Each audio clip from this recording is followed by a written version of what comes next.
Sorry, y'all. This is a part 2. I forgot I had left my niece a message and asked her to call me back.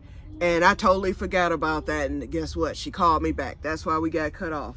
But what I was saying about the onion, yeah, I can go on and harvest those shoots tomorrow. But what I did was, because the onion was the size of a golf ball, it was about this big, I said, those onions can get bigger. There's still time, because I know when the shoots come out, that's the part when you know that the onion bulb is growing, is not done. This is the most crucial part. I planted those onions back. I'm like, oh no, I got that. I still had some muriate of potash. And Renee, I heard when you said it's good for the onions, so I amended. The soil was already amended where I put them. I put them in 2 crates. I didn't want to put them. I thought about putting them in the keyhole garden, and I was like, them things would disappear. They would disappear with the quickness. I should have put one out there just to see, like I did that pigeon pea. I might do that, but actually the crate, you know, I used 2 different crates for them. So she only gave me 4 because that's all I wanted. I stopped her when she pulled up the 4th one because she was trying to get rid of all of them. And I told her, no, because I just didn't want to deal with that many onions. And so I brought them out here because I was going to cure them out here because they were so strong. And then I thought about it. I was like, oh no, actually, you know what? I might move one of the onions to the bigger container, because because I am going to buy a grapevine for sure. So I'm going to reserve that container. But I have some more on the deck, so I could do that. You know, I could put the onion in that. I don't know. Y'all tell me, should I move it from the crate into a bigger container? If so, I can fill, because all it takes is 1 bag of soil to fill one of these barrel containers. I have 4 of them on the deck, 4 empty. I can bring 2 of them in here and do the onions that way. So please let me know, and I will follow your advice, because I can get that done tomorrow. I could definitely get that done tomorrow. I can have Sherry to help me because she'll be here, so we can get that done. Because even if it's just 4 onions, I want to see how big I can get them. So anyway, first I'm going to take this tool back, and that way y'all going to be able to see my new walk when I come back through. Let me set the camera. But anyway, my walk is actually better than what you're going to see. Now, it looks like I'm walking like a washing machine, and I can't help it. That's the way it's going, simply because, and I'm bent over too, but I'm going to try to straighten up. But my doctor told me I have what's called foot drop, so I'm almost walking like a stroke patient. I just hope that this clears up. Otherwise, this might have crippled me for good, because that's just what I'm walking like I'm crippled, you know. Well, that's not the proper term. Well, crippled is still a proper term, but I'm walking like I'm handicapped. We'll just say that. I'm not walking straight. So, yep. But when I do try, you know, I try to stand up straight, and then it actually gets worse if I'm not bent over. But anyway, I'm gonna show y'all I'm gonna walk towards the side getting there, because I got to come through here. But coming back, I'm going to walk straight towards you, so you'll see. I'm being careful. Okay, let's get this tool put here. Alrighty, here I am, y'all. Okay, and I'm still going to have to kind of, hold on. Let me straighten the wagon. Y'all might not get the full effect of how I'm walking, but this is it. So I use the cane. As you can see, I'm wiggling it. And then I have to do this. Okay, I'm past the thing. So this is actually how I'm walking now. Just like this. My body just kind of swings to the side, because if it doesn't, then my leg, you know, it just kind of drops down. So that's where I'm at with this. So, and my sister scared her to death. I was like, Sherry, I'm on my feet. That's the main thing. I said, because when you have a spinal attack, it can take your ability to walk. And I can see how now. You know, this is only my 2nd spinal attack. The first spinal attack, it was bad, but I did get the steroids and stuff. And then they did the physical therapy and all that in the hospital. And I was pretty much walking like this, but it wasn't quite as bad. This one I think is worse, and I think because I'm older. I was 48 when I had that one and only spinal attack. When I had that one, I was 48, much younger, much stronger. I'm 60 now, and having that type of attack, oh Lord, whew, I was like, of all places, for the MS decide to decide to bounce back, he would have to hit me in the spine instead of, because usually my attacks are normally dealing with the C-spine, which is up higher. So I'll have the vertigo, and I'll have weakness, like sometimes in my legs, but not that much. It'd be mainly in my arms and stuff, and upper body. All my symptoms be in the upper region. These symptoms are in the lower region, so I'm very strong upper wise, which is good. That's the only good part about it.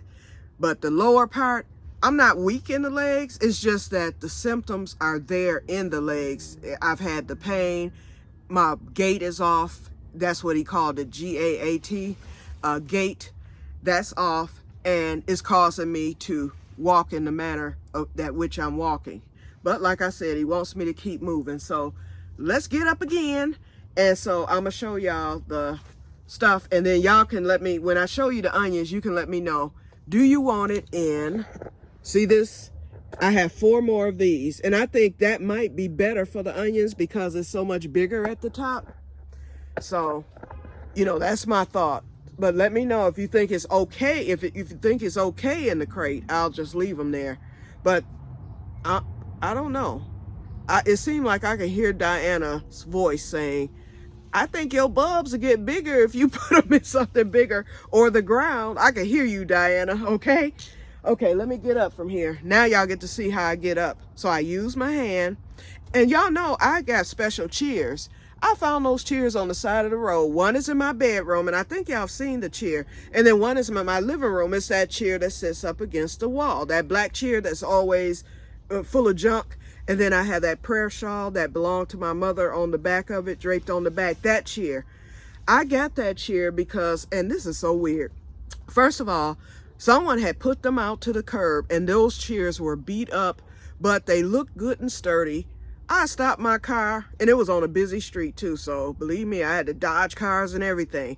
I got one in my trunk, and then I was able to barely get the other one in the car. It was a set of chairs. And I said, these are some old chairs because they're very, very heavy. And so when I got them, they were beat up. One was green, the other one was natural wood color, but they were beat up. I got my screwdriver, I tightened it to you know, tighten it up because the wood was kind of loose, and they were perfect. And they're bar, not paddle back, but they have the little bars. You may have seen it, the jail cell bars. In fact, we're going to go in, well, no, we ain't going to go in, but the next time I'm on, I'm going to show you the chairs. And I got them specifically for my MS. And so, and how I got that idea was, it used to be a show that came on called Insane Pools off the deep end that I used to watch. And they had did a pool for this doctor and his wife, and her mother had just come to live with them because she was battling some sort of health issue and she was facing surgery. And so they got her a chair from this repurposed place, you know, an old antique repurposed place, just like that chair. And they were talking about how the arms you can push up, and it was a comfortable chair. They put a pad on it, and of course they fixed the chair up. So that's what gave me that idea. When I saw those on the side of the road, I was like, those are the Insane Pool chairs, and there's 2 of them. So I got them. And so that next day, after I got them in, I sanded them down. I went to Home Depot. I sanded them down real good. First, I cleaned them the first day. I washed them up real good. And this was in 2020. My mother had just passed. This was a week after my mother passed away. So I washed them real good. You know, and of course, you know, we were going through the pandemic too. But I washed them real good, let them dry overnight. And then my neighbor at the time, because I was in the old house across the street, he was so nosy. His name was Rick. He says, I hope you take those. And that's just how he talked too. Okay, I'm sorry, but I mimic people if they have a strange voice or whatever. He was like, I hope you take those chairs in the house because somebody's going to come up on your porch and get them. I was like, Thank you very much, Rick. That's exactly what I'm gonna do. And I meant that, because I was gonna leave them out there. So I left them out on the porch for the rest of the evening and let them dry. And so I did bring them in that evening. Had to carry them up those steps, because my first house, to get in the back, I had to climb steps, and to get in the front, there were 3 steps in the entranceway. So I had to climb those 3 steps to get in there to get those cheers in. But they dried overnight, so the next day I hauled them back to the porch and I got them painted. They were nice and sanded. No, I sanded them first. No, I sanded them the day before. I sanded them, then I washed the cheers. So they looked like new after I did all that. And I did it by hand too, but I worked on those cheers. Anyway, so after that, I took them out, wiped them down one last time to make sure it wasn't any wood particles, and I painted them black. Okay, and they're still black. And then after I painted them, I let them dry for the majority of the day. And then later that evening, I hit them with the clear polyurethane in the spray can. And those cheers looked absolutely stunning. And Rick, once again, I was like, Rick, those cheers are going in. So the polyurethane dried by that evening. And then I had bought some pillows for them. And those same pillows are still on the chair. And then I put my mother's special cushion underneath the one in the living room. And then I put a special cushion, another cushion that I had in the other one that's in my bedroom. So I've separated the chairs because, well, at the old house, I had the chairs married. So together they look like a bench, put together. But I divorced them here. I said one will go in my room, because if I ever have an MS attack, I have that chair to sit in if I want to put on socks or whatever. It's coming in good use right now.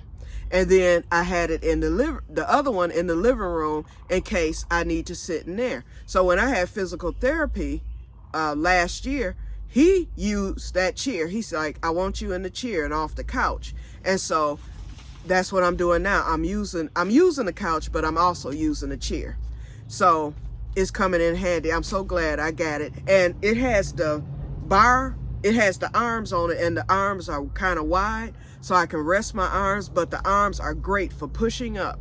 So that's what I was trying to get to when I was getting ready to push up here. So this bench here is good for that too. So I can stand up, because I can use the cane for leverage or whatever and stand up my regular way, but I prefer not to. What I'm doing is to take the stress and pressure off of my legs, because that's what the walker does and that's what the cane does as well.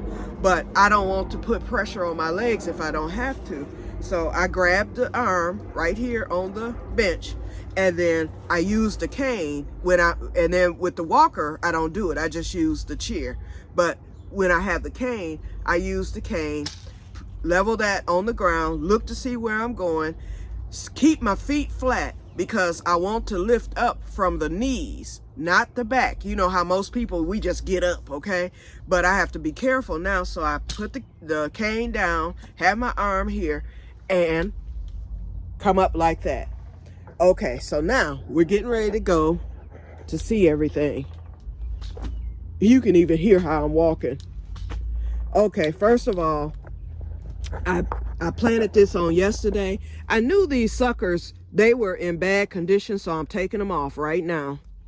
Right at the bottom. Okay, I got them. I knew that they weren't in the best condition. I thought they would bounce back, but they didn't. As you can see, flowers on that. And then this was the one I got the other week. And then those are the other ones, those are cherry tomatoes there. I have a mystery tomato. This one back here, no, back there. And you see it has a tomato on it already. I hope you can see the tomato. See the cluster? In fact, I'm gonna point to it with the cane, of course. Here's the cluster right here, and the tomato is right there with the cluster. So, that's the one that says heirloom tomato. So I don't know what the variety is. I also have a Roma tomato in with it. And then this is the mystery tomato right here. It just said large tomato. I don't know what it is. And then these are the cherry tomatoes right here. So they all did good overnight. And then these are the ones I got a few weeks ago. And then I have flowers on this one. So I'm waiting on them to develop. And these are Ukraine purple, not Cherokee purple. But I'm going to fertilize them again because it's been almost 2 weeks. And so my sister's plants, see how they all bounced back? They did very well. So I am going to hit them with a little more water. And then tomorrow she will get them transplanted here. She's going to bring her containers here to transplant them because she doesn't have any soil and I do. So I told her she can use some of the soil to do it. Okay, Pepper's doing great. Even my other ones that weren't doing so good, everything, I put the 2 new ones or the 3 new ones in that one. So 2 are sweet peppers and 2 are King of the North, and I still didn't see what King of the North is. I am concerned because my new green beans haven't come up. I planted the yellow wax and they haven't begun to come up yet, but then again, it's been cold, so I'm gonna be patient with that. I'm enjoying my Diva cucumber. They have definitely taken off, and so has the squash. I have flowers coming. I think there's a female in there with the zucchini. Okay, so everything's doing good. So now let's look at the onion real quick, and then I'm gonna sit back down. Greens doing good, pigeon pea. Ooh, I forgot to water those. So I'm gonna get those watered. But here are the onions, you guys. And see the shoots? So we know, and like I said, I amended this. The soil was already amended with the blood meal, bone meal, the regular amendments. And then I just threw some myriad of potash in them. I put some in the hole, and then I put some at the top, and they didn't stress at all, not at all. And see, these still have to bloom, you know, these shoots. So I don't know what to do. Diana, I know you've been successful. Tell me, what do you do with the shoots? Do you let them bloom? What do you do? I know the bulbs are developing, but do the blooms take away from the growth of the bulb, or do I leave them as is? But I know I have at least the opportunity to plant them into one of these. The tree was in there, so I don't want to mess with that. I want to put fruit in there because a fruit tree was in there. So I don't want to put onions where a fruit tree was. And look at my strawberry, y'all. He's coming. My one little strawberry for the year. Okay, so everything's looking good. And I might have to throw some more green beans. I hope those wax beans come up, but I think I'm gonna throw some more green beans because I have an empty table out there. I can throw the green beans in that and put some tulle. Oh, and here's all the tulle, y'all. I think that's a lifetime supply for me because I would buy 2 yards per year at Joann's. And that was always plenty for me to use in the garden for anything. And I always had tulle left over, and I don't throw my tulle away. It has to get full of holes or beat up. Hold on, let me make sure I'm sitting. Okay. It has to be full of holes and beat up for me to throw it away or blow. Sometimes I've had it to blow away before, and that's when I bought those clips. So anyway, with me using an average of a yard a year, I'm sitting up here with over, I know it's, let's see, I've got, in that bag, there's about 40 yards. It's stuffed in there. Then I bought a bolt of 20 yards. I have 3 bolts of 20 yards. And then the other ones are just about 20 yards. I have probably 100 yards at least of tulle. That's enough to get me through life. And like I said, Sherry's not getting any because I've been telling her, go to Joann's, and I told her what to get. I was like, Sherry's like, well, there's nothing I need there. And I said, get you some tulle and whatnot. And so she never did go, and she's going to be wanting mine. I already know. But Sherry she and my cousin went to an urban garden open house in Detroit. They just left right before I came on the first time, before we got interrupted. They went to an urban, I almost said container. They went to an urban community garden open house in Detroit. And this garden that they went to, they've had them on TV. quite a few times, and this is a beautiful garden. When we say land, it's a lot of land. And so they went to tour it, and then there will also be plants for sale and whatnot. And I told Sherry, get me some fruit, and she will. That's why I said I'll be nice. I might give her a bolt or two, and I'm gonna tell her it's gonna have to last you for life, so don't be throwing it away or whatever, because like I said, Sherry does every year. You've seen, and she bought me that chicken and all that. But every year she donates towards the garden, if it's not money. And I did tell her this year, I said, I'm running low on fertilizers. And I'll mention it again tomorrow because we'll be using the amendments for her things that's going to be planted while she's here. And so she'll get I'm going to tell her, I'm going to need you to get the fertilizers. If you can do that, that's good. And she'll do it. She's done it once before. Last year I bought the fertilizers myself, but this year I'm gonna have her to do it. She donates, if she sees a plant that she thinks I'm interested in, she'll get that. And then she helps, if I'm sick, like tomorrow, she's coming to do the cooking and all that. But she'll help with the garden. And I know when she sees this backyard, she's gonna start, she and her daughter will probably start messing around, with that and stuff. So whatever, we'll see what happens. So if she does, I'll be nice and give her a bolt or two, because I know she's gonna want some, and hopefully she won't notice it. Nope, she's gonna notice it. Sherry sees it all. She has a third eye right here. Y'all just can't see it on film, but she has a third eye. Let me stop. Okay, so let me get off of here because we're at 20 minutes, and then I did that other one, the part 1, so that's too much talking. I'm making up for the lost time, huh? Then I saw Booger today. That thing has gotten to be this wide, so I'm getting the trap set up.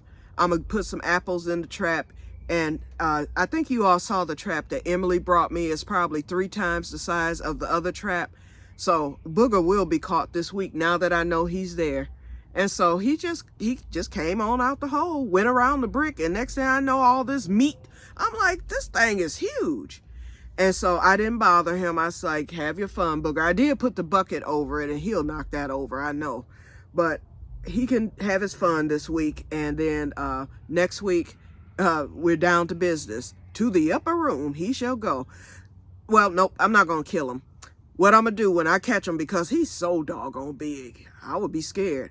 First of all, I'm going to make sure that the door is locked and not going to come open. And then I'm going to put him in the car and I'm going to drive him. I'm not going to bring him to our local lake, because I live right by 3 lakes. I could easily drop him off there. I'm going to take him down to Lake 16, which is a few miles up. It's about 10 minutes away to that lake. And I'm going to release him there. And there's plenty of wildlife there. He'll find food because there's plenty of water. And people there, they be throwing bread down for the birds and stuff. So Booger, he will eat, while he's there. So I'm going to release him there. And it's a wooded, area in that park also. So that's where I'm going to take him and release him. And then I'll bring it back, set the trap again, and catch the next one. Alrighty, you guys. So I'm off of here. I'm getting ready to head into the house. And I will talk to you guys later. I hope y'all don't mind me rambling and chit-chatting and all that, because I've been off for a while. So I will talk to you guys later. I'm going to head in the house and relax with my crocheting and the television and catch up on you guys' videos. And I will talk to you. It'll be after the holiday, I guess. And may God bless you all. And an update. Sydney will not take no for an answer, but you know what, I let him know, with this going on, he knows exactly what's happening with me. And that reminded me, I forgot. That's the reason why I wasn't dating. I've had plenty of opportunities and whatnot, but I didn't. I said, if I dated again, and Robert was like, why would you limit yourself? I remember now why I limit myself. When you have a chronic illness, unless the other person has the same thing and can understand, I think it takes the stress away. And this is the problem that I'm noticing right now with him. He's not understanding. What I told him I'm going to be immune compromised. That means I cannot be around anyone. He still, can I come over? Can I come sit with you just to talk?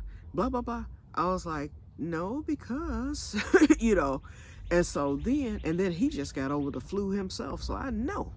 And then this morning, I'm sound asleep. Thank God I went to bed early, but I was still asleep, sound asleep, and I heard ding dong. And I'm like, what is that? I thought it was my phone, because my phone voicemail, I mean, not voicemail, but my text, when someone sends me a text, it makes the doorbell sound. So I thought maybe I was getting a text. I was like, what's that? Then all of a sudden I heard it again, ding dong. I was like, somebody's at my door. 9:30 this morning. I go to the door, who is it? It's him. So he just pops up. I'm like, I can't let you in. I said, and secondly, I was asleep, and thirdly, I'm not dressed. He goes, I'm getting ready to go to Church's Chicken this early, and we don't even have a Church's Chicken, so where the heck you going? I know it's one in Detroit. He's like, I wanted to know if you wanted some Church's Chicken. I was like, no, thank you. I'm not accepting anything, nothing.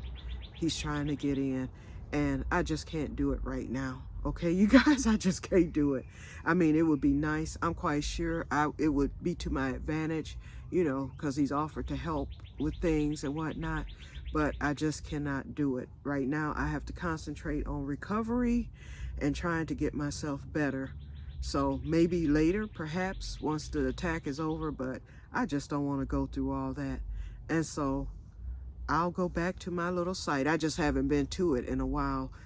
We have a site for people with MS, ostomies, and all that stuff. I forgot the name of it, but it's in my bookmarks. And so it just wasn't anyone on there from Michigan. People have reached out and all that stuff, but they live in different states and all that. So perhaps there's someone in there from the Detroit area now. It's been maybe a couple of years since I've last utilized that site. I used to be very active on it, but now, you know, I haven't been, so I'll go back to that if I get lonely or whatever. But right now, you know, I just don't, you know, not at that close proximity.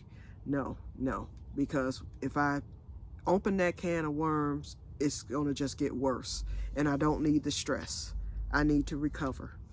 Okay, you guys, so I'm going to get off of here, and I will talk to you later. Have a wonderful, wonderful holiday. Bye-bye.